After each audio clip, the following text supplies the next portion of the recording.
Emotions there tonight, John. Thank you. Well, Mayor Jackson wasn't at tonight's council meeting. Instead, he was at the forum at the Word Church in Warrensville Heights. Michael Baldwin was there, and Michael, some difficult questions there for the mayor and police chief Calvin Williams.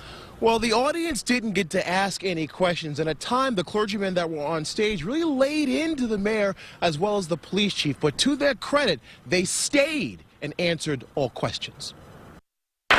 The mayor of Cleveland and the chief of police, Calvin Williams, sat on a stage along with 3 clergymen as they answered questions in a roundtable forum at the Word Church.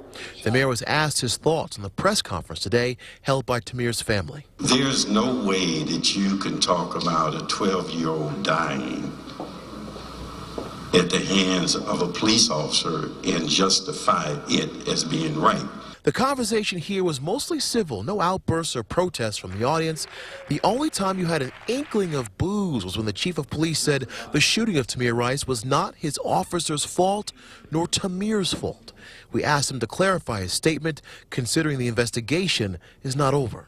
If you knew what that officer knew at the time, and if you were placed in that situation, and again, you know, people say that Tamir Rice was doing what a 12-year-old child does in the park playing, and he was, but the officer was doing his job in responding to a call for service, and there were things that the officer didn't know at the time.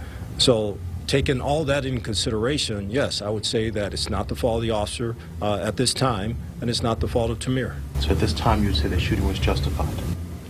I'm not going to make that determination. That's up to a prosecutor.